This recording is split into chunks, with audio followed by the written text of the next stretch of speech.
오늘 우리가 함께 은혜를 나눌 하나님의 말씀은 사무엘상 24장 1절부터 7절까지 기록된 말씀입니다. 이제 우리 함께 한 목소리로 읽습니다. 사울이 블레셋 사람을 쫓다가 돌아오매 어떤 사람이 그에게 말하여 이르되 보소서 다윗이 엔게디 광야에 있더이다 하니 사울이 온 이스라엘에서 택한 사람 3천 명을 거느리고 다윗과 그의 사람들을 찾으러 들염소 바위로 갈새 길가 양의 우리에 이른즉 굴이 있는지라 사울이 뒤를 보러 들어가니라. 다윗과 그의 사람들이 그 굴 깊은 곳에 있더니 다윗의 사람들이 이르되 보소서 여호와께서 당신에게 이르시기를 내가 원수를 내 손에 넘기리니 내 생각에 좋은 대로 그에게 행하라 하시더니 이것이 그날이니이다 하더니 다윗이 일어나서 사울의 겉옷자락을 가만히 베니라. 그리한 후에 사울의 옷자락 뱀으로 말미암아 다윗이 마음에 찔려 자기 사람들에게 이르되 내가 손을 들어 여호와의 기름 부음 받은 자를 치는 것은 여호와께서 금하시는 것이니 그는 여호와의 기름 부음을 받은 자가 됨이니라 하고 다윗이 이 말로 자기 사람들을 금하여 사울을 해하지 못하게 하니라. 사울이 일어나 굴에서 나가 자기 길을 가니라. 아멘. 하루에 우리 몇 마디나 말을 할까요? 하루에 몇 가지 행동들을 할까요? 무의식적으로 하는 많은 행동들, 반복적으로 하는 행동들, 또 그냥 습관적으로 하는 말들을 포함하면 하루에 정말 무수히 많은 말들과 행동들을 하면서 우리는 살아갑니다. 가끔 그런 생각을 합니다. 저도 무의식적으로 하는 행동들이 있거든요. 그래서 깜짝 놀라서 내가 지금 이런 행동을 왜 하지? 그런 생각을 가끔 할 때가 있어요. 왜 그러지? 가만히 생각해 보면 그런 행동을 하게 하는 그 원인이 내 무의식 안에 있는 거죠. 그렇죠? 문득문득 그런 생각을 할 때가 있어요. 내가 왜 이런 행동을 하지? 여러분은 그런 생각을 안 하시나 봐요. 건강이 굉장히 건강하신가 봐요. 아니, 정신이 건강하신가 봐요. 제가 오늘 정신이 없네요. 사무엘을 묵상하면서 우리는 여러 사람들을 만나고 있습니다. 잘 만나셨지요? 대표적인 사람 사울과 다윗을 만납니다. 성경 읽으면서 끊임없이 묻습니다. 사울은 왜 이렇게 행동하지? 다윗은 왜 또 이렇게 행동하지? 왜 그럴까요?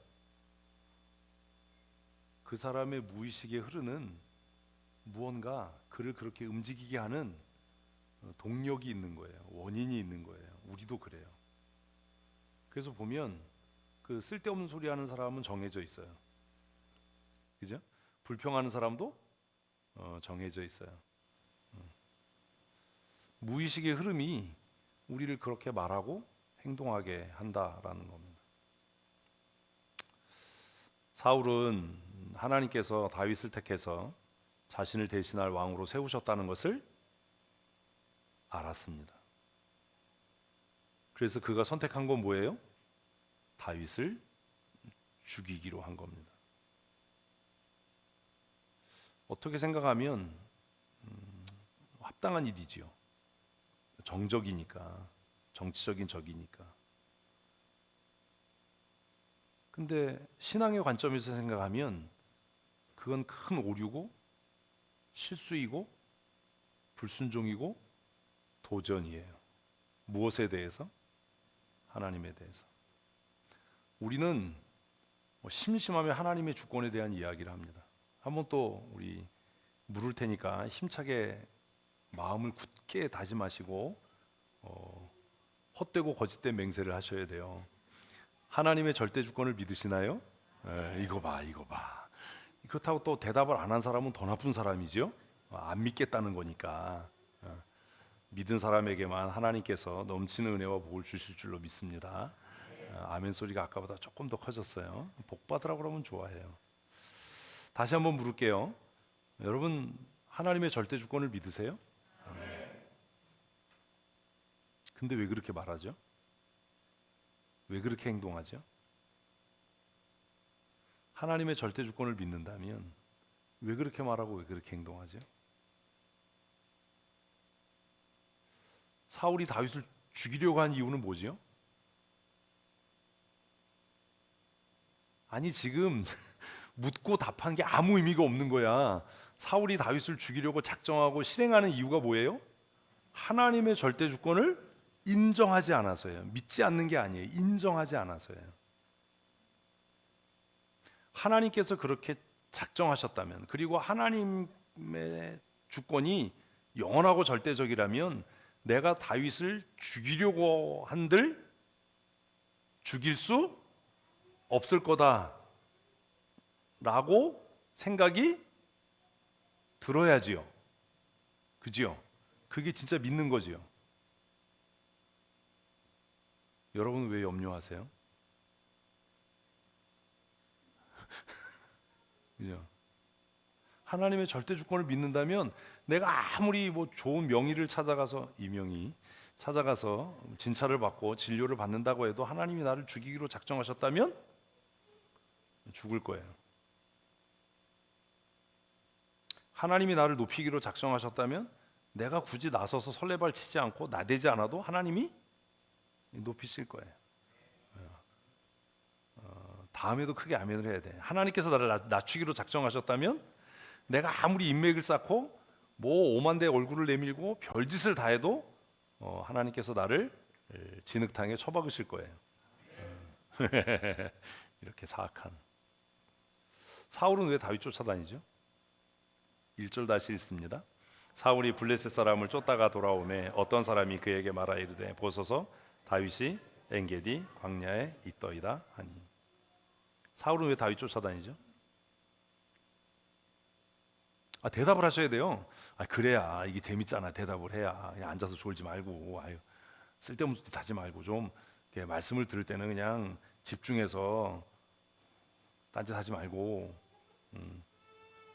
집중을 해야지. 집중을. 사울은 왜 다윗 쫓아다니죠? 데려다가 왕 삼으려고요? 그거 아니지요. 죽이려고 그러는 거죠. 왜 죽이려고 하죠? 하나님의 주권을 인정하지 않는 거예요. 하나님이 사무엘을 통해서 기름 부어서 다윗을 왕으로 세우셨다 하더라도 나는 그것을 인정할 수 없다. 내가 할 수 있는 모든 수고와 노력을 다 동원해서 하나님의 뜻을 나는 꺾겠다. 한번 해보겠다. 그래서 우리는 금식하고 기도해요. 그렇잖아요. 아니, 내가 금식하고 기도한다고 하나님께서 뜻하지 않은 일이 이루어지겠어요? 뭐 대답이 또 왜 이렇게 시끄럼털털하지? 그러겠어요? 아니잖아요. 내가 발 뻗고 잔다고 해서 하나님의 뜻이 안 이루어지겠어요? 아니잖아요.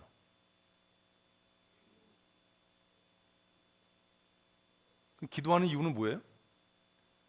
내 뜻을 이루기 위해서가 아니라 하나님이 무엇을 원하시는지를 깨달아서 그 하나님께서 원하시는 일을 내가 행하기 위해서지, 내가 이런 계획이 있고 이런 뜻이 있으니까 하나님 내 뜻을 들어주세요 이래서 기도하는 거 아니에요. 그렇게 하는 사람은 사울의 길을 지금 가는 거예요. 하나님의 뜻은 다윗을 왕으로 세우시는 거지만 나는 절대로 내 왕좌를 내줄 수 없다. 그러니 뭐 해야지? 그놈의 새끼를 죽여야지. 이래서 쫓아다니는 거예요.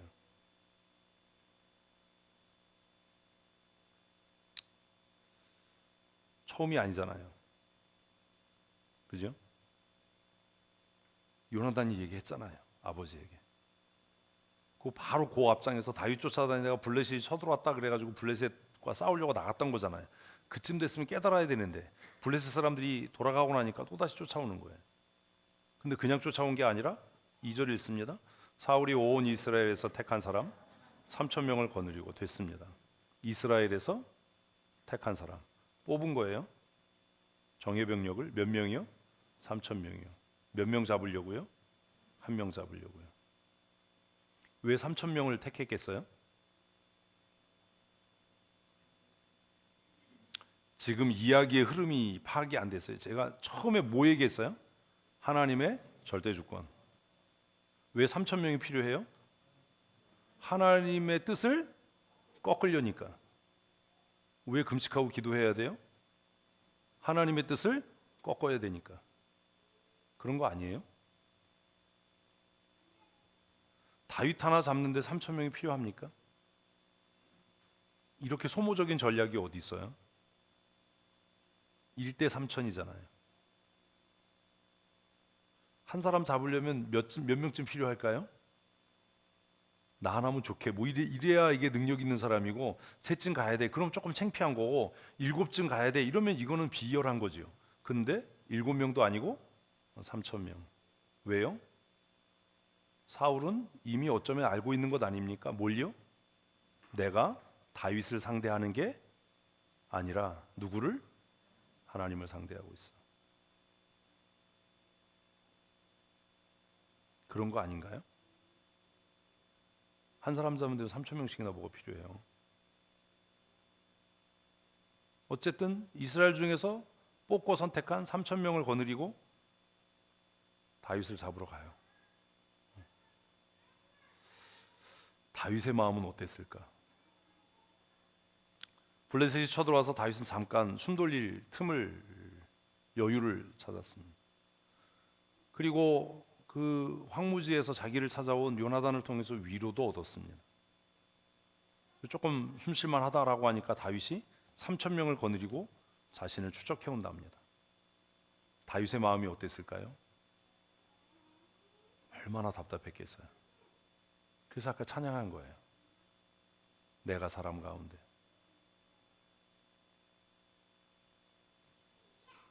의지할 자 없으니 슬픈 자가 됩니다.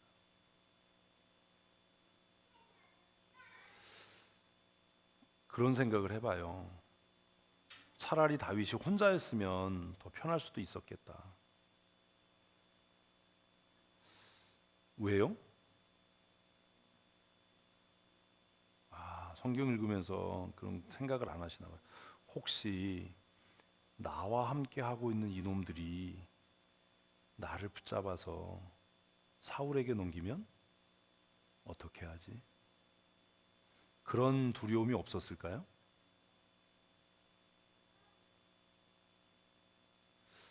사실 전쟁을 하거나 문제가 생겼을 때 가장 두려운 적은 외부의 적이 아니에요. 뭐예요? 내부의 적이에요. 내부의 적. 사울이 현상금을 내걸고 다윗을 잡아오는 사람을 내가 이렇게 후대하고 선대하겠다라고 이야기할 때 빚 때문에 쫓겨서 도망오고 삶이 공고해서 도망친 그 사람들, 응? 표면적으로 보면 신뢰할 만한 어떤 근거도 없는 불량해 보이는, 껄렁해 보이는 그 사람들, 이놈들이 내가 잠들었을 때 나를 죽이고 내 목을 사울에게 갖다 바치면 어떻게 하지? 나를 유인해서 함정에 빠뜨리게 하면 어떻게 하지? 그런 두려움이 다윗에게 없었을까? 얼마나 스트레스가 심했을까? 얼마나 두려웠을까? 그래서 아침에 그 찬송 부른 거예요. 내가 사람 가운데 의지할 자 없으니 슬픈 자가 됩니다.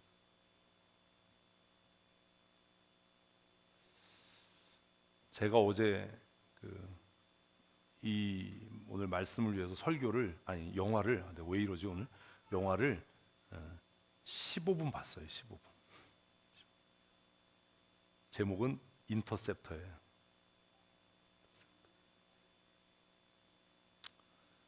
러시아의 핵무기 탄도미사일 공격을 방어하기 위해서 미국이 여러 곳에 미사일 기지를 설치를 한 거예요. 응? 그래서 이제 미사일이 날아오면 요격 미사일을 쏴서 떨어뜨리는 그 기지들을 인터셉터라고 이렇게 부르는데, 그 기지들이 하나씩 붕괴되는 겁니다. 외부에서 침입을 할 수 없어요. 근데 무력화되는 거예요, 그 기지들이. 왜요? 내부의 적이요. 내부의 적. 그 시작하는 부분만 보고 이제 다 본 거예요. 끝. 내부의 적이 무섭다. 역시 그렇다. 다윗에게 정말로 두려운 사람들은 추격해오는 사울도 두려웠겠지만 누가 더 두려웠겠어요? 대답을 하세요. 누구요? 내부의 적이에요. 코비드 상황을 통과하면서 교회가 어려운 일을 겪으면서 목회자가 받는 스트레스 중에, 두려움 중에 정말 가장 큰 두려움은 외부의 적이 아니에요. 내부의 적이에요. 그렇지 않아도 불안한데 불안감을 조장하고 배가시키는,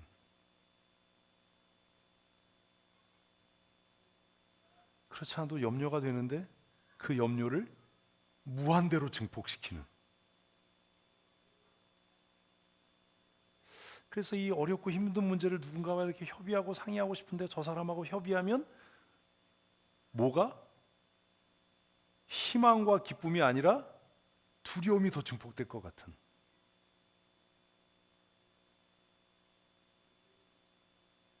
저 사람하고 이 문제를 협의하면 하나님의 인도하심, 성령님의 역사하심, 하나님의 거룩한 뜻, 그게 확고해지는 게 아니라 인간적인 생각, 인간적인 방법, 인본적인 것들이 더 막 무한대로 증폭될 것 같은. 그래서 누구와도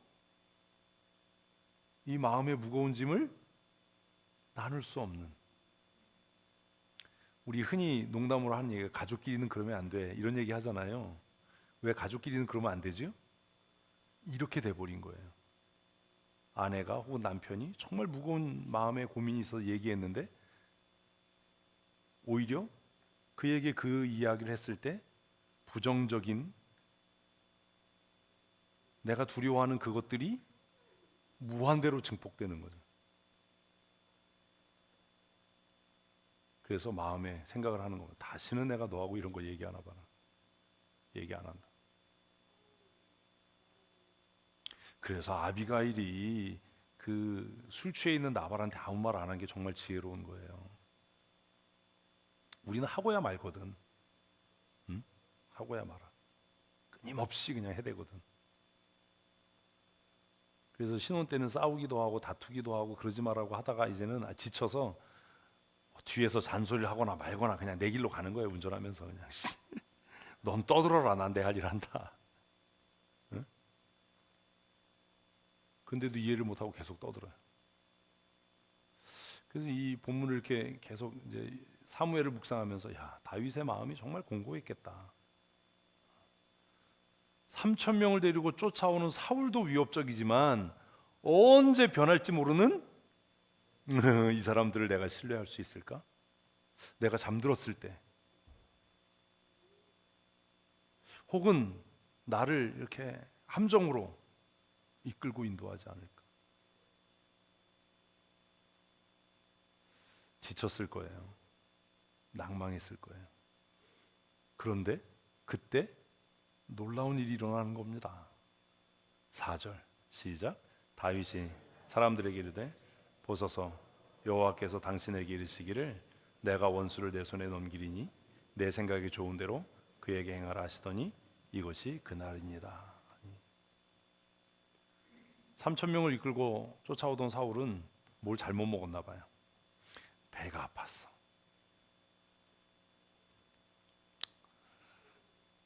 굴을 찾아간 거죠.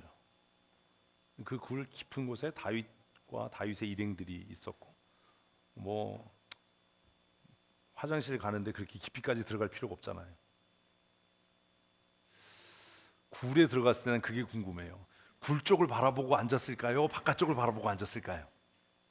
여러분 같으면 어떻게 앉았을 것 같아요? 바깥쪽 보고 앉았겠죠. 다 통일한 거죠? 통일한 거예요. 아니, 큐티는 이렇게 하라는 거예요. 그냥 읽으면 그냥 끝, 이게 아니라 바깥을 보고 앉았을까? 굴 안쪽을 봤을까? 아니면 옆쪽을 봤을까? 여기는 바깥쪽, 여기는 안쪽. 여러분 같으면 어디요? 바깥쪽. 부하들을 못 믿는 거지. 뒤돌아 앉아있을 때 이놈 새끼 뒤통수 치면 어떡하지? 이래서 바깥쪽을 보는 거지. 어쨌든 그 상황이 된 거예요. 근데 이제 굴 깊은 곳에서 다윗과 다윗의 사람들이 그 광경을 본 겁니다. 그리고 이야기합니다.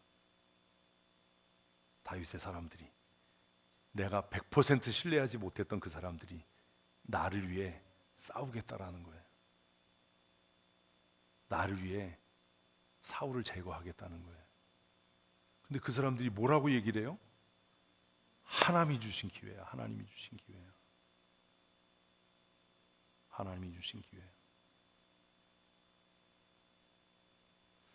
우리가 어떤 상황에 놓일 때 어떤 사람에게는 그게 뭐처럼 보이고 기회처럼 보이는데 어떤 사람에게는 그게 왜 시험처럼 보일까요?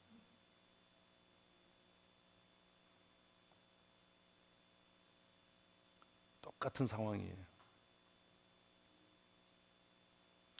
똑같은 상황인데 어떤 사람에는 그게 뭘로 보여요?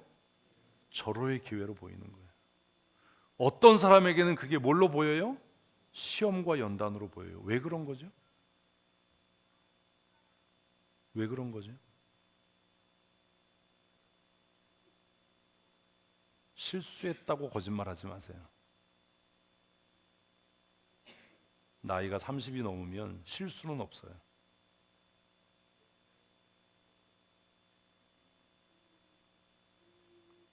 중학교 때 선생님이 그러셨어요. 사람이 나이가 30이 넘으면 자기 얼굴에 책임을 져야 된다. 뜬금없이 왜 그 얘기를 저한테 하셨는지 모르겠지만 하여튼 그런 얘기를 하셨어요. 아, 그런 거구나. 얼굴이 변하나? 생각했는데 그 말이 맞아요. 나이 들었는데 순진해. 이건 욕이에요. 저 사람 순진한 사람, 이거 욕이에요. 쌍욕이에요. 아주 나쁜 욕이에요. 왜 똑같은 상황이 어떤 사람에게는 기회인 것처럼 보이고 어떤 사람에게는 시험인 것처럼 보일까요? 지금 다윗의 사람들의 이야기는 다윗에게 위로가 되고 용기가 됐을까요? 대답을 하세요. 위로가 되고 용기가 됐을까요? 답답함이 되고 슬픔이 됐을까요?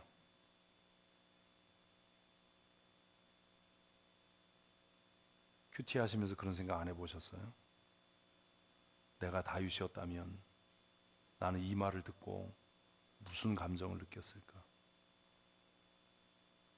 내가 다윗의 사람이었다면 나는 지금 다윗에게 무엇이라고 충고했을까?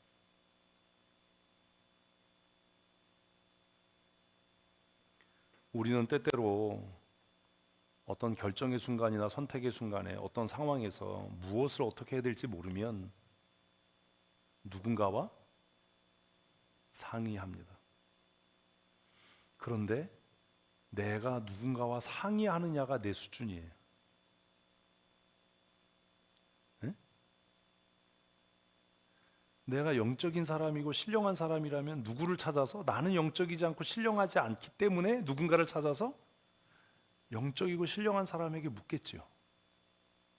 그런데 내가 스스로는 신령하다라고 생각하고 영적이라고 떠벌리는데 결국 그것을 누군가와 상의하는데 그 상대가 인본적이고 세속적인 사람이라면 나는 내가 원하는 영적이고 신령한 사람이 아니라 그냥 세속적인 사람이에요. 또 상의를 했는데 그 사람의 의견을 들었는데 그거 수용하지 않고 결국 자기 고집대로 할 거라면 그냥 값싼 위로가 필요했던 거예요. 상의할 필요가 없는 거죠. 결국 자기 고집대로 할 텐데.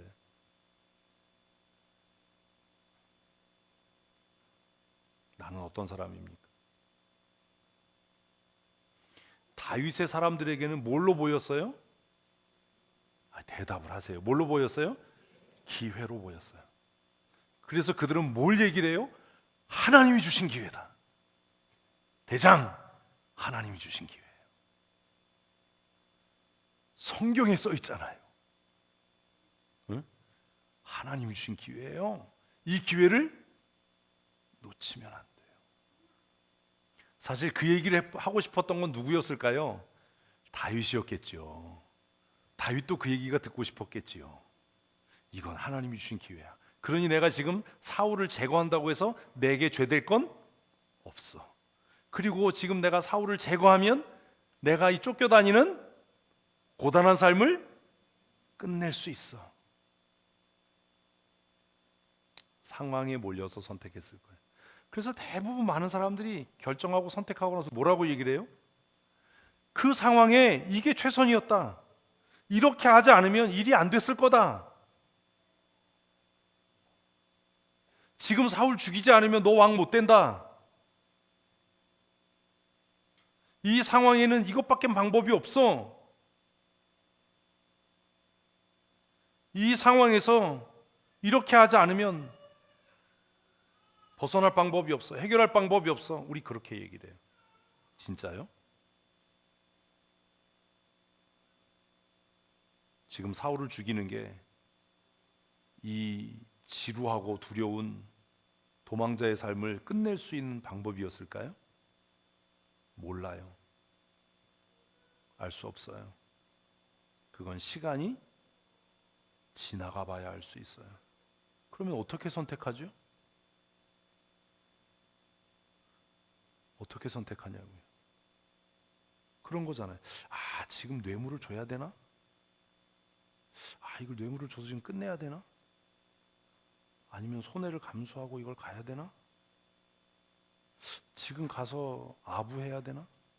누군가에게 전화해서 부탁하고 청탁해야 되나? 아니면 손해를 보더라도 있어야 되나? 이런 고민 들 때가 있잖아요. 없는 것처럼 왜 그래 또? 어떻게 선택하세요? 무엇이든지 어쨌든 선택하고로서 스스로 위로하는 겁니다. 그땐 그럴 수밖에 없었어. 정말요? 정말로요? 아, 그렇게 안 했으면 일이 안 됐을 거예요. 정말로요? 참으로 진실로요? 사울의 사람들이 지금 다윗의 사람들이 그러는 거예요. 지금 사울을 죽이지 않으면 이런 기회는 다시 안 옵니다. 하나님이 주신 절호의 기회입니다. 사울을 죽이고 왕이 되십시오. 하나님이 당신에게 기름 부어 왕으로 삼지 않으셨습니까? 성경에 말씀하시길 이게 하나님이 주신 기회라고 이야기하는데 왜 망설입니까? 그런데 다윗이 보기에는 뭐였어요? 우리는 이게 안 보이는 거예요. 주위의 사람들이 하나님의 이름을, 상황을 이유 삼아서 하나님의 뜻을 빙자해서 이게 기회라고, 지금 이렇게 해야 된다고, 그럴 수밖에 없다고 그렇게 얘기하는데 다윗이 보기엔 그냥 시험인 거예요. 우리 이런 일 수없이 해요. 수없이. 아, 내가 나서지 않으면 안 돼. 웃기는 소리 하네. 나 아니면 할 사람이 없어. 아니라니까요. 내버려도 봤냐고요.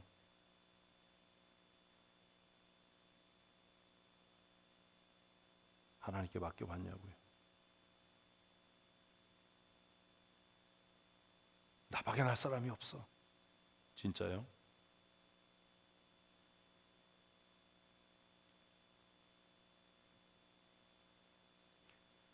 이것이 기회인지, 이것이 시험인지, 미혹인지 어떻게 알죠? 어떻게 알죠? 우리가 매일매일 살아가는 순간순간마다 하나님의 의도, 하나님의 목적, 하나님의 뜻을 어떻게 구분하지요? 지금 무방비 상태로 자기가 숨어있는 동굴에 들어와서 쭈그려 앉아있는 사울, 그리고 이렇게 맞닥뜨리게 한 하나님의 의도, 하나님의 계획이 뭐지요?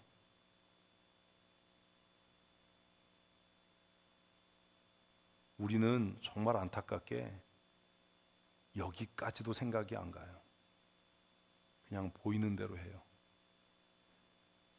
보이는 대로.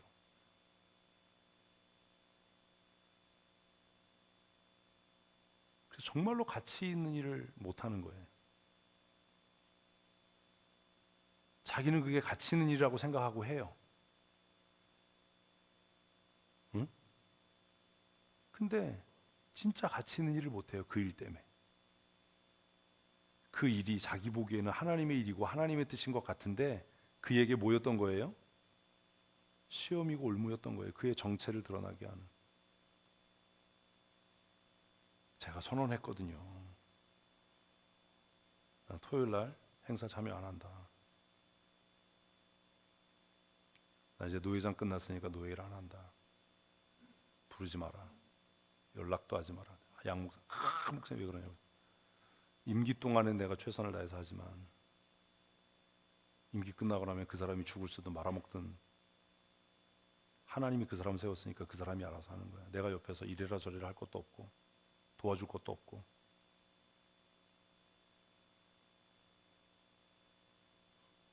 그래서 제가 그랬어요. 뭐 임직식 입고 있어도 순서 넣지 마라. 나 그거 싫다. 왜? 토요일에 행사 갔다 오면 주일날 예배가 안 돼. 힘들어서. 나도 사람이고 한계가 있는데.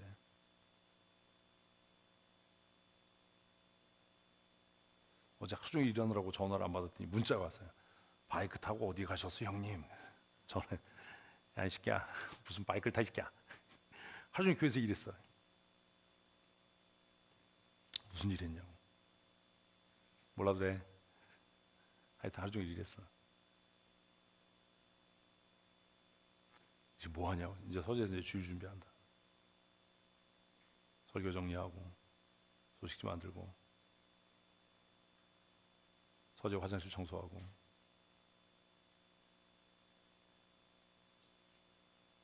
겉으로 보기엔 내가 안 하면 안 될 것 같고 내가 나서야 될 것 같고 지금 내가 처리해야 될 것 같고 근데 그때 우리가 잊지 말아야 될 게 그거예요. 이렇게 하신 하나님의 의도, 하나님의 뜻이 뭐지? 하나님의 목적이 뭐지? 막 나서고 싶지요. 옆에서 막 나서라고 부추기죠. 노회장이 제대로 일을 못해. 정치부가 제대로 일을 못해. 목사님 나서러 가세요. 야, 왜 내가 나서니? 노회장 있고 정치부장이 있는데 안 나선다. 죽이 되든 밥이 되든 하나님이 그 사람 세웠으니까 그 사람이 알아서 하는 거야. 어? 전화도 하지 말고 연락도 하지 말고 도와달라고 그러지도 말고 알아서 하라고 그래. 한번 생각을 해보자고요. 하나님의 뜻은 뭘까요? 다윗에게 이 상황을 만들어 주신 하나님의 의도는 뭘까요? 왜 이렇게 다 주무세요? 눈 뜨고? 이제 기술이 늘었어? 눈 감고 자다가 이제 눈 뜨고 자는 걸로 이제 기술이 발전한 거야 이제? 하나님의 의도가 뭐죠? 사울을 다윗 앞에 무방비 상태로 보낸 하나님의 뜻이 뭐지요?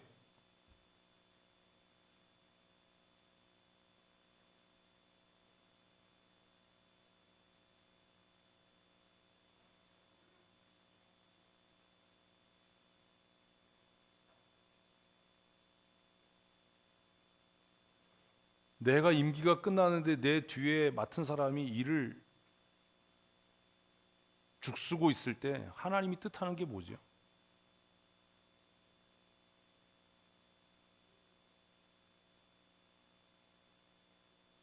내가 나서서 막 뭐 하고 이런 걸 원하셔서 그러시는 걸까요?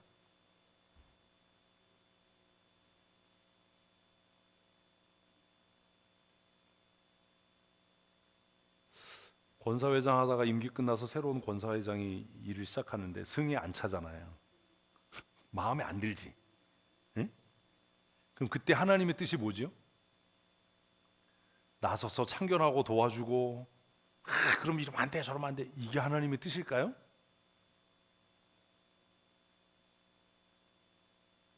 그러고 싶잖아 막. 그렇게 안 하면 일이 안 될 것 같고 막.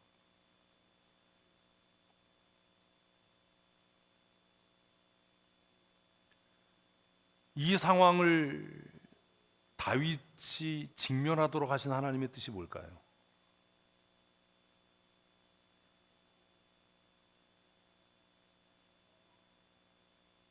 또 이 상황을 사울에게 직면하게 하신 하나님의 뜻은 뭘까요?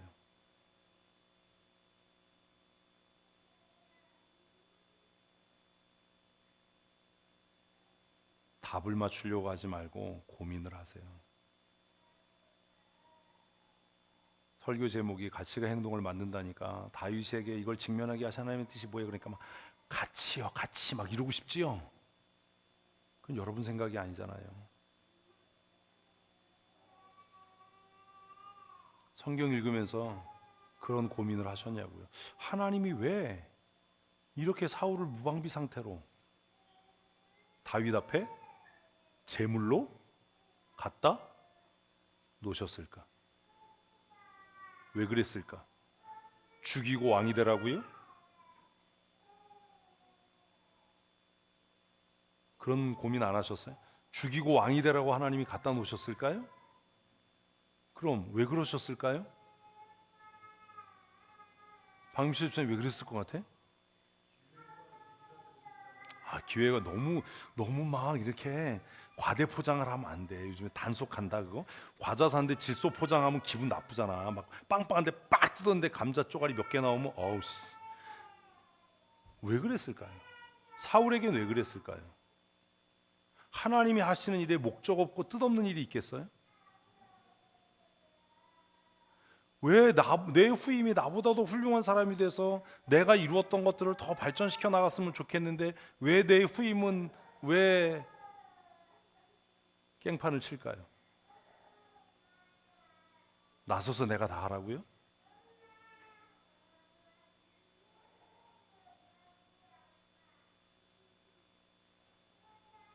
왜 그럴까요? 하나님께서 우리에게 이야기하고자 싶은 게 뭘까요?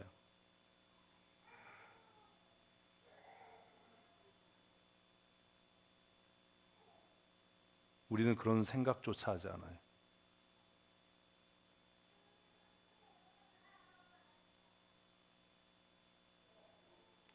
이런 거잖아요. 제가 어떤 단체에 회장을 했어요. 그래서 이제 개혁하고 막 이렇게 좋아졌는데 제가 이제 다음번 회장을 어떤 방식으로든 세웠는데 그 사람이 무능하고 그 일을 책임 있게 안 하고 중간에 사라져 버렸어. 하나님이 왜 그렇게 하실까요? 그 사람 없어졌으니까 내가 다 맡아서 다시 해야지 그러라고 그러셨을까요? 그럼 아니면 뭐예요? 하나님께서 그렇게 하신 이유가 뭐겠어요?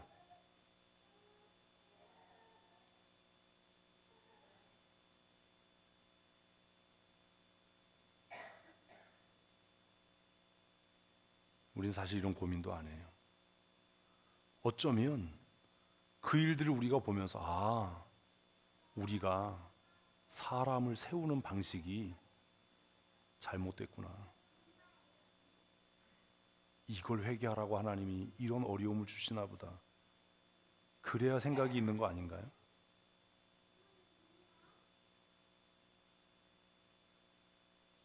우리가 사람을 세우는 방식이 잘못됐고.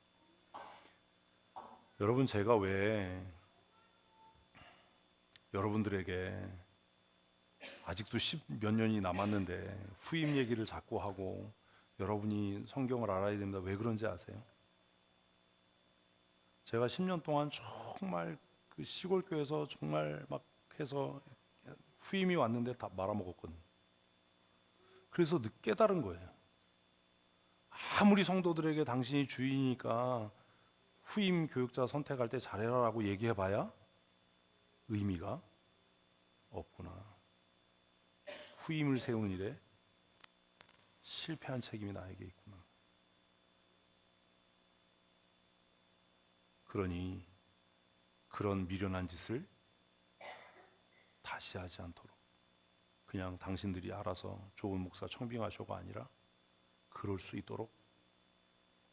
그렇다고 제가 그 교회 떠나고 난 다음에 가가지고 이건 이러면 안 되고 저건 저러면 안 되고 이건 이렇게 해야 되고 그랬으면 얼마나 꼴불견이고 얼마나 보기 흉하고 지 주제도 모르고 그러겠어요. 제가 교회 떠난 다음에 한 번도 그 교회에 간 적 없거든요. 성도들 만난 적도 없고. 왜요? 내가 그 교회를 떠날 때 내게 주신 사명은 거기서 끝인 거예요. 내 임기가 끝났을 때 그걸로 끝인 거예요.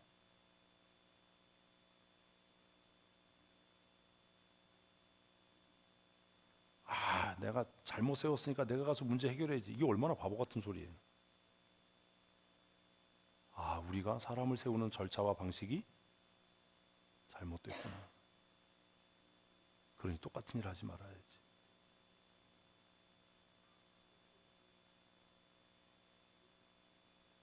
하나님이 사울을 다윗 앞에 갖다 놓은 목적이 뭡니까? 이유가 뭡니까? 의도가 뭡니까?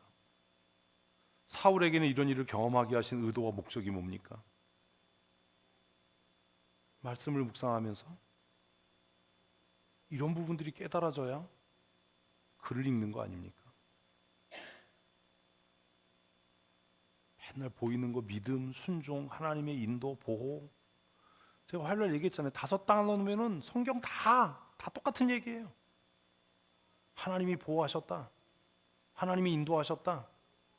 믿음으로 했다. 순종했다.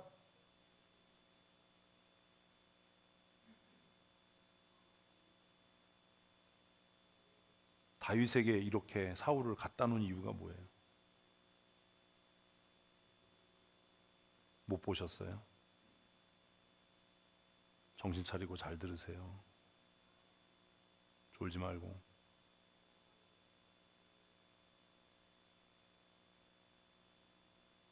같이 이런 얘기가 아니에요. 다윗의 사람들을 훈련시키는 겁니다.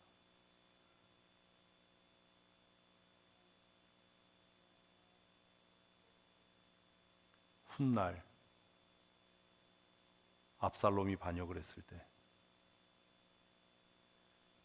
다윗을 쳐 죽이고 압살롬 편에 설 수 있는 충분한 기회가 있었을 때 다윗의 사람들은 다윗을 배신하지 않습니다. 왜요? 다윗이 보여주었던 이 태도 때문 아닙니까? 하나님께서 기름 부어 세운 사람을 대적하면 안 된다.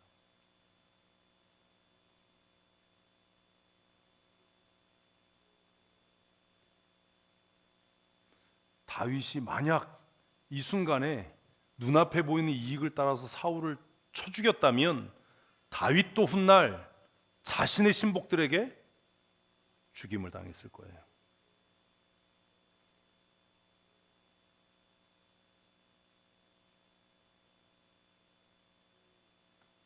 나서지 말아야 될 때 내가 나서면 지금 당장 그게 유익인 것 같지만 그 조직 전체를 망쳐요. 앞으로 절대로 책임감 있게 유능하게 일할 사람은 세워지지 않을 겁니다. 그 조직이 건강해지려면 실패를 통해서 책임지는 법을 가르쳐서 그 조직이 건강해져야 되는 겁니다.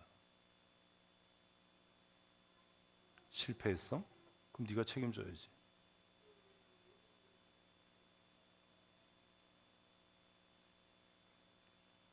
다윗은 이렇게 행동합니다. 읽습니다. 다윗이 일어나서 사울의 겉옷을 자락을 가만히 베니라. 자기 사람들에게 이르되 내가 손을 들어 여호와의 기름 부음을 받은 내 주를 치는 것을 여호와께서 금하시는 것이니 그는 여호와의 기름 부음을 받은 자가 됨이니라 하고 누구에게? 자기 사람들에게 이르되 6절에 답이 다 써 있었어요. 다윗은 자신의 행동으로 자신의 사람들을 가르치는 일을 하고 있어요.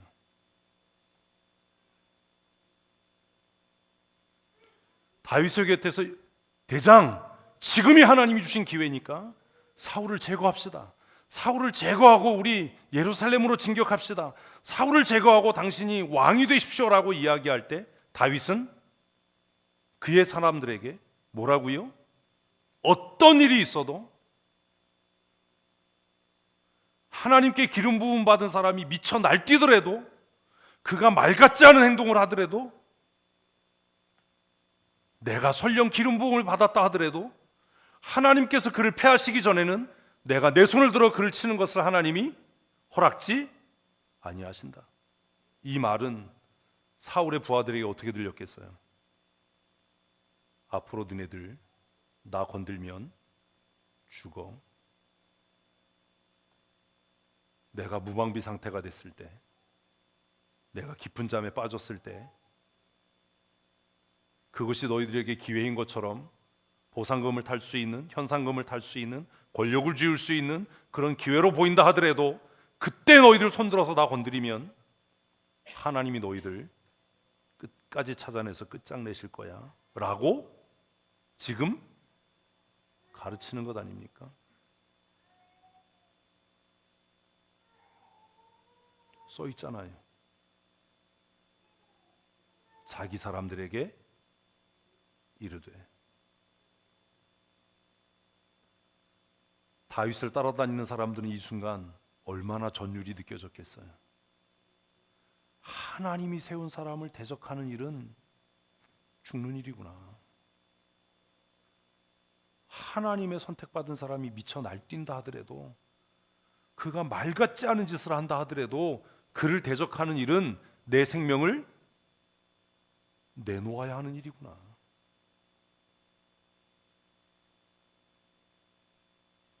그거잖아요. 그러면 다윗이 이렇게 행동할 수 있었던 이유가 뭡니까? 이게 기회인지 이게 시험인지 분간할 수 있는 이유가 뭡니까? 성경적 가치예요. 큐티 왜 하죠? 설교 왜 듣죠? 성경 왜 읽습니까? 답 찾아서 그거 외우려고가 아니라 내 인본적이고 세속적인 가치를 하나님의 말씀에 복종시켜서 성경의 가치, 하나님이 정말로 원하시는 것, 이게 시험인지 연단인지 기회인지 분간할 수 있는 체질을 갖추기 위해서 아닙니까?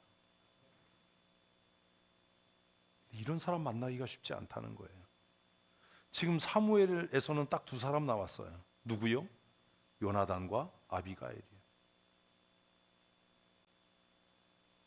요나단과 아비가일. 하나님께서 나를 통해서 당신이 피해 복수하는 것을 막으셨다. 당신이 분명히 왕이 될 텐데 왕이 되고 난 다음에 이 사건을 뒤돌아 생각하면 얼마나 창피하겠냐. 그러니 나발 같은 인간을 상종하지 마라.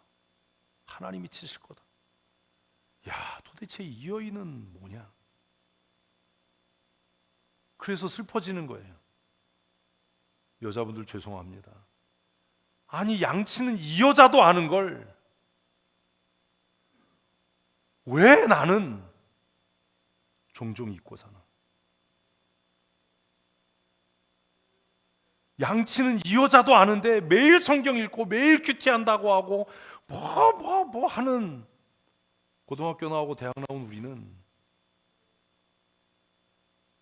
왜 그렇게 미련한가? 도대체 뭔가? 무슨 차이인가? 그게 막 고민이 되잖아. 이 아비가일이 무슨 학교를 나왔겠어요? 큐티를 했겠어요? 응?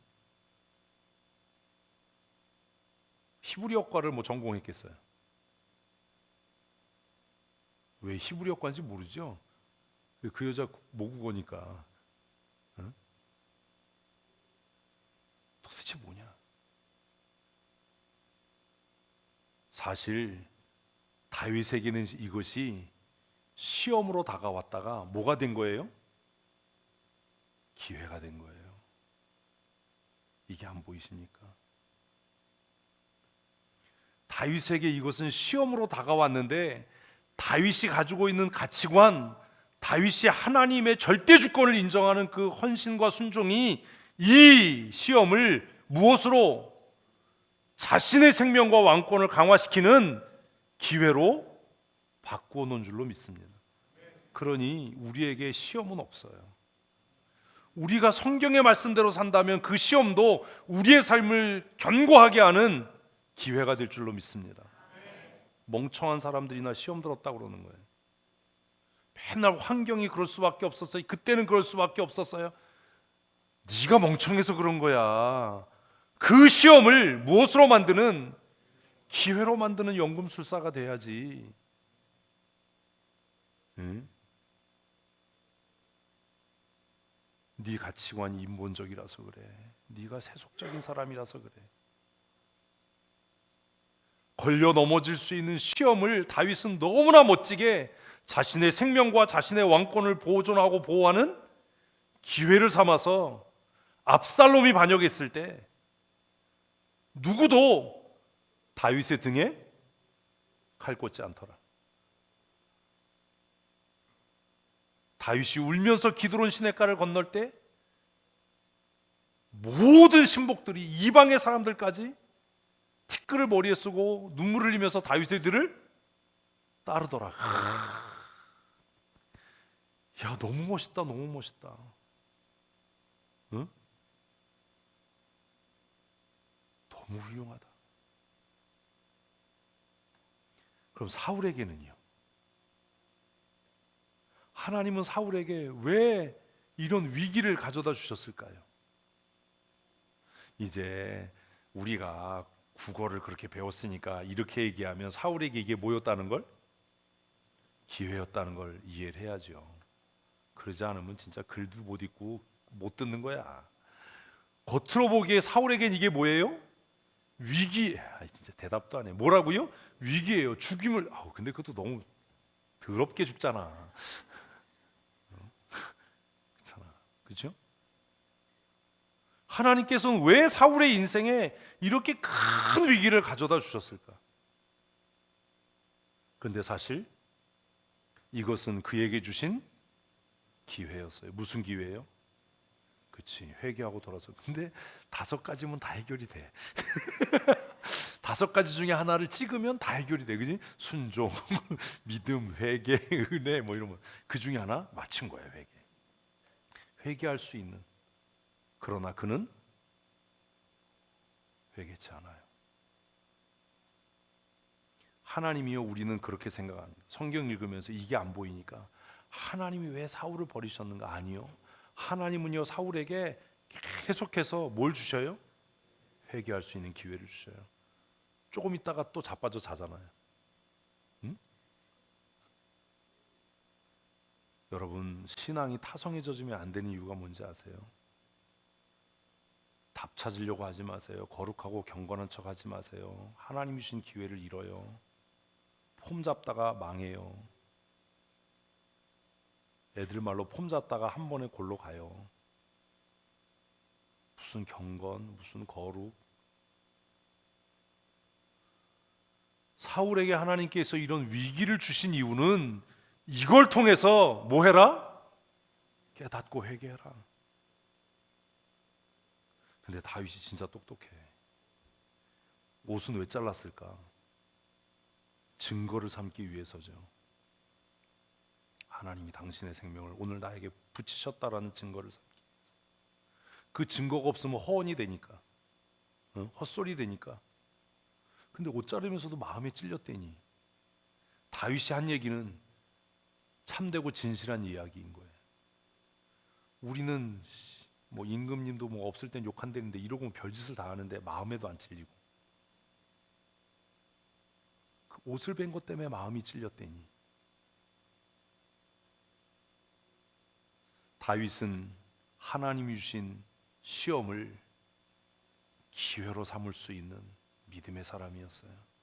무엇이 그렇게 했다고요? 가치관이에요. 왜 우리는 시험에 걸려 넘어져요?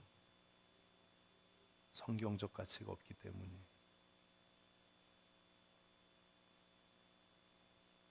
그러니까 계속 변명하고 핑계하고 미련에 미련을 더하고, 그래서 망해요. 자기도 망하고 자기 조직도 망하고 다 잃어요. 사울이 떠난 다음에 다윗은 굴에서 나와서 안전한 거리가 확보됐을 때 소리 지릅니다.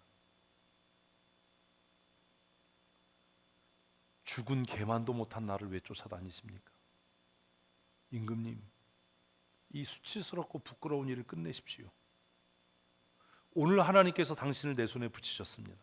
그 증거가 내 손에 있습니다. 내 부하들이 당신의 생명을 해치려고 할 때 내가 내 부하들에게 하나님께서 기름 부어 세운 사람의 몸에 손대면 안 된다라고 내가 말했습니다. 당신의 생명을 귀히 여겼기 때문입니다.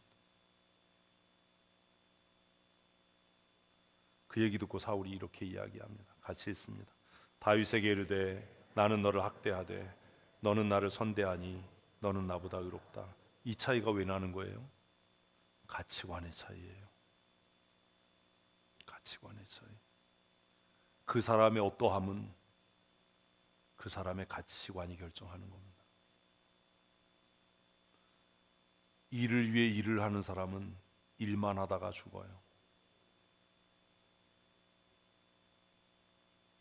그러나 성경의 가치관을 갖고 있는 사람은 일을 위해 일하지 않고 하나님의 나라를 위해 일합니다.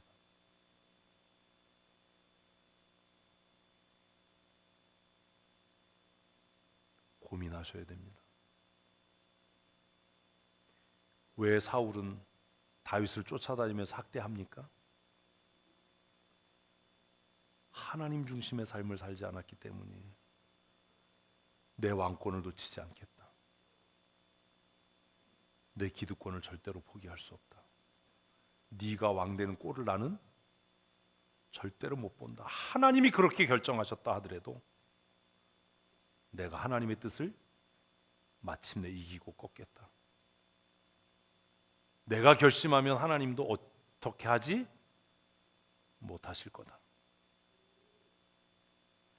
다윗은 왜 사울을 선대합니까? 힘이 없기 때문에요? 능력이 없기 때문에요? 기회가 없었기 때문에요? 아니요.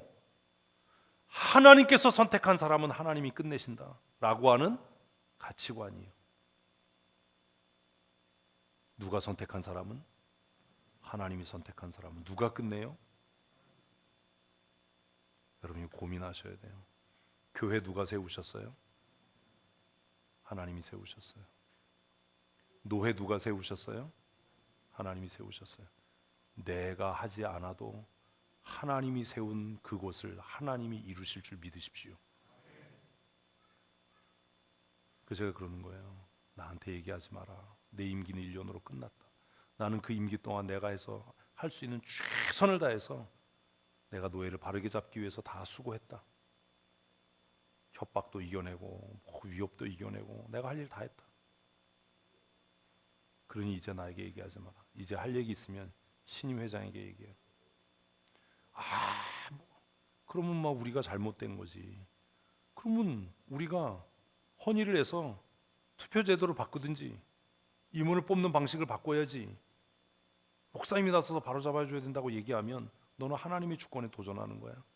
하나님 절대 주권이요. 웃기는 소리 하지 마세요. 미련하고 무책인 사람이 임금이 되고 지도자가 되는 것도 하나님의 어디 아래서? 대답을 하세요. 어디 아래서? 주권 아래서 이루어지는 줄로 믿으셔야 됩니다. 그러면 내가 나설 이유가 없는 겁니다. 하나님이 세우셨으니 누가? 하나님이 하실 거야. 하나님이 저렇게 무능하고 아무것도 모르는 사람을 세우는 이유는 크게 실패해서 우리 전체가 침이 튀었어. 회개하게 하기 위함이겠지. 하나님께서 실패하게 하신 것을 왜 내가 막으려고 합니까? 네? 그럼 그 사람이 하나님의 절대 주권을 인정하는 거예요? 안 하는 거예요? 안 하는 거잖아요. 하나님이 실패하게 하신 걸 내가 왜 막습니까? 하나님이 성공하게 하신 걸 왜 내가 실패하게 하려고 합니까? 그게 하나님의 작정이고 뜻이고 의지라면 실패하는 것도 하나님의 영광인 줄 믿으십시오. 지금 쫓겨다니는 것도 뭐예요? 하나님의 뜻이에요. 내가 하나님의 주권을 인정하면 하나님이 이 도망자의 삶을 언젠가 끝내실 겁니다. 누구의 손에 의해서 끝내셨어요? 블레셋의 손에 의해서. 유다의 장로들이 와서 왕으로 삼았어요. 얼마나 멋져요. 한번 따라하십시다. 하나님이 시작하신 일은 하나님이 끝내십니다. 아멘. 조바심 내지 마세요. 저 사람 능력 없으니까 우리가 뭐 이런 거 하지 마세요. 위에서 기도할 뿐이에요. 그리고 우리가 잘못 뽑고 세웠다면 회개할 일이에요. 그래서 제가 교회를 떠난 다음에 너무 마음이 아프고 너무 속상해서, 그래서 여러분들에게 똑같은 실수하지 말라고 지금부터 준비하고 계획하는 거예요. 그게 너무 마음이 아프더라. 30대에 젊음을 바쳐서 그렇게 애쓰고 했는데 이게 뭐냐 도대체. 그런 일은 다시 만들지 말아야 돼.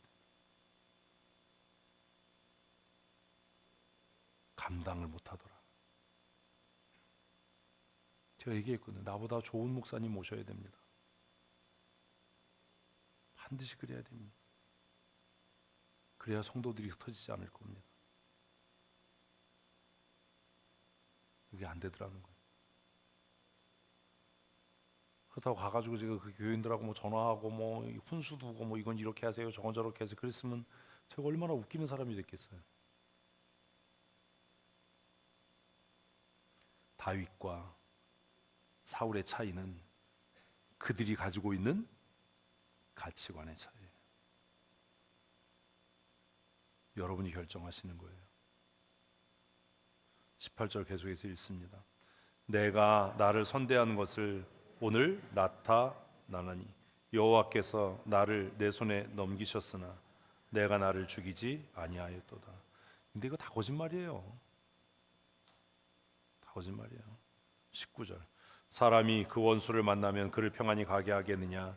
내가 오늘 내게 행한 일로 말미암아 여호와께서 내게 선으로 갚으시기를 원하노라.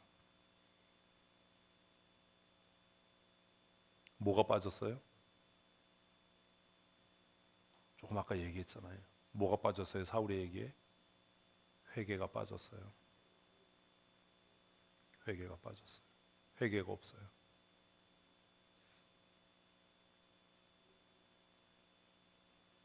위기를 기회로 만드는 것, 시험을 기회로 만드는 것, 그것은 우리의 삶의 태도입니다. 누가 모함하고 누가 험담하고 누가 욕해서 내가 망하는 것이 아니라 내가 가지고 있는 가치관이 나를 망하게 합니다. 시험이 어렵고 상황이 어려워서 실패하는 것이 아닙니다. 기회가 좋고 상황이 좋아서 승리하고 성공하는 게 아닙니다.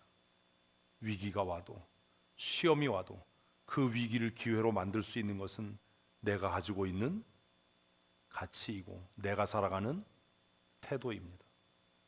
내 태도가 위기를 변해서 기회로 혹은 기회를 멸망의 올무로 만들어가는 겁니다. 사랑하는 성도 여러분, 여러분은 어떤 가치를 갖고 살아가십니까? 사울은 이렇게 20절에 고백합니다. 보라, 나는 내가 반드시 왕이 될 것을 알고 이스라엘 나라가 내 손에 견고히 설 것을 아노니. 거짓말. 이걸 안다면 다시는 다윗을 추적하지 말았어야 하고 예루살렘으로 돌아가서 자신의 왕위를 다윗에게 넘겨주었어야 합니다. 그러나 사울은 그렇게 하지 않습니다. 입에 발린 소리입니다. 누가 입에 발린 소리 한다고 속지 마세요. 속이는 사람이 나빠요, 속는 사람이 멍청해요. 둘 다예요. 그치, 이제 똑똑해졌어. 이제 둘 다예요. 둘 다예요. 누가 속여서 그랬다고 내가 그걸 어떻게 알았냐. 그걸 모를 정도로 멍청하단 말이야. 나이가 30이 넘었는데 어떻게 그걸 분별을 못해. 척 보면 알아야지. 부채도사님도 안 되는데. 부채도사님을 모르시나 봐요. 좀 웃어야 되는데. 21절 있습니다. 그런즉 너는 내 후손을 끊지 아니하며 내 아버지의 집에서 내 이름을 멸하지 아니할 것을 이제 여호와의 이름으로 내게 맹세하라니라. 지금 이 얘기할 때가 아니잖아요. 뭘 해야 될지 몰라. 아우. 22절 다윗이 사울에게 맹세. 사울은 집으로 돌아가고 다윗과 그의 사람들은 요새로 올라가니라. 오늘 충분히 고민하셨을 거라고 생각을 합니다. 무엇이 우리의 행동을 만들지요? 사람들은 정말 미련하고 바보 같은 사람들은 상황이 만든다고 얘기를 해요. 목사님, 상황이 그래서 어쩔 수밖에 없었어요. 그 상황이 그렇게 할 수밖에 없었어요. 상황이 그래서 내가 어쩔 수 없이 그랬어요. 아니에요. 상황이 우리의 행동을 만들지 않아요. 똑같은 상황에 처해졌다고 해서 모든 사람이 그렇게 행동하지 않아요. 뭐가 우리의 행동을 만들어요? 내 가치요. 내 가치가 내 행동을 만들어요. 그리고 내 행동은 내 삶의 방향을 결정해요. 무엇이 행동을 만드는가? 나는 어떤 가치의 사람인가?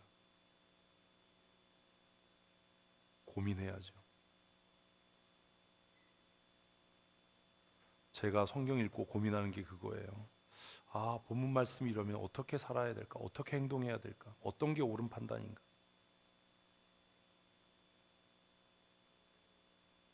성경 읽으면서 그런 거예요. 하나님께서 임지를 옮기게 하시면 이제 그곳은 내 사역지가 아니다. 그러니 성도들이 전화해도 연락을 받을 이유도 없고, 그래서 교회 옮기자마자 제일 먼저 하는 게 뭐예요? 몰라요? 성도들 전화번호 싹 지우는 거예요. 철원에 가도 교회 근처에 안 가요. 목사님, 이건 어떻게 해야 돼요? 물어도 전화 안 받아요. 당신 교회 담임 목사하고 상의하시오. 나는 당신 교회 담임 목사가 아니에요. 우리 교회 누가 나가면 그 사람 전화번호 전 지워요. 그리고 저는 모르는 전화 안 받아요. 내가 미워서 전화 안 받는다고. 전화번호 지웠어요. 내 사람이 아니니까. 내 성도가 아니니까.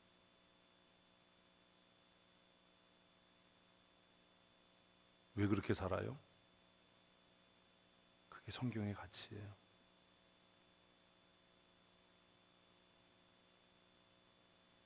무엇이 나의 행동을 만듭니까? 사무엘을 묵상하면서 여러분 고민하셔야 됩니다. 그러면 우리가 지금 해야 되는 건 뭡니까? 선포되는 말씀을 듣고 성경을 읽고 큐티하면서 성경의 지식을 알아가는 것이 중요한 게 아니라 성경의 말씀이 뭐가 되도록? 삶의 원리와 가치가 되도록. 성경이 이렇게 말씀하시니 내가 이렇게 살아야 되는구나. 성경이 이렇게 가르치시니 내가 이렇게 말하고 이렇게 행동해야 되는 거고. 제가 그 얘기 하거든요. 내가 기도는 할 테지만 관여는 하지 않는다. 내가 노회를 위해서 기도하는 일은 내가 계속하지만 이렇게 해라 저렇게 해라 말하지는 않는다. 그건 내가 할 일이 아니다. 왜요? 그게 성경이 나에게 말씀하는 삶의 원리이니까요. 지금 최선을 다하지만 떠나고 나면 내 목양지가 아니다. 내가 사역하는 동안에는 생명을 걸고 양떼를 지키고 밤잠을 안 자고 내가 그들을 위해 기도하지만 떠나고 나면 내 양이 아니다. 저는 그거 분명해요. 제 전화에 전화번호 100개 없어요. 교회 떠나면 성도들 전화 싹 다 지우고 누군가가 교회를 떠나면 다른 교회 등록한 날로 전화번호 지웁니다. 가끔 교회를 떠난 사람들이 묻습니다. 그러면 제가 그럽니다. 담임 목사님한테 물어봐요. 나한테 묻지 마. 그건 내가 대답해 줄 일이 아니야. 내가 해줄 수 있는 일이 아니야. 사랑하는 성도 여러분, 내 행동의 원인, 내 태도와 말의 원인은 내 가치가 결정하는 겁니다. 제가 원하는 것은 여러분의 삶의 기초가 하나님의 말씀이었으면 좋겠습니다. 내가 그렇게 말하고 행동하는 이유가 환경이, 상황이 그래서가 아니라 성경이 나에게 그렇게 말씀하셔서, 내가 목사님께 그렇게 배워서 내가 이 상황에서 이렇게 선택하고 이렇게 말합니다. 그럴 수 있기를 바랍니다. 그러지 않으면 아무 의미가 없어요. 가끔 그러잖아요. 여러분들이 뭐 물으면 그렇게 하세요. 알겠습니다. 그리고 제가 긴 얘기 안 해요. 저 긴 얘기하는 거 싫어하니까. 오해하지 마세요. 여러분의 말이 옳고 잘 선택했다라는 말이 아닌 거예요. 그냥 당신의 소견에 오른 대로 하십시오 라고 이야기하는 것뿐이에요. 제가 그 얘기 했는데 한번 결정하기 전에 물어주세요. 결정하고 난 다음에는 제가 해드릴 말이 없습니다. 기도도 그런 겁니다. 하나님, 내가 이렇게 결정했으니까 응답해 주십시오. 응답 없을 겁니다. 하나님, 하나님의 뜻이 무엇인지 깨닫게 해주십시오. 그리고 내가 그 뜻을 따라 살아가겠습니다. 성경적 가치는 위기를 기회로 만드는 능력이 되는 줄로 믿습니다. 인본주의고 세속적인 가치는 위기를 멸망으로 이끄는 덫이 되는 줄로 또한 믿습니다. 그러니 사랑하는 성도 여러분, 성경의 사람이 되십시다.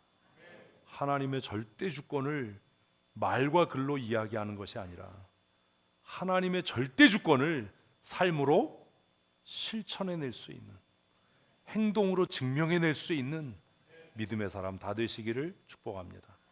기도하십시다.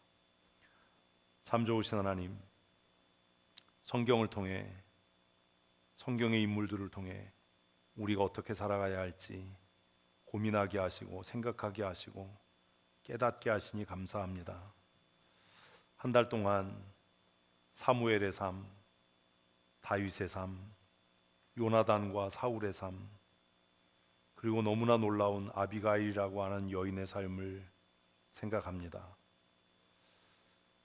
나는 어떤 사람인지를 다시 고민합니다.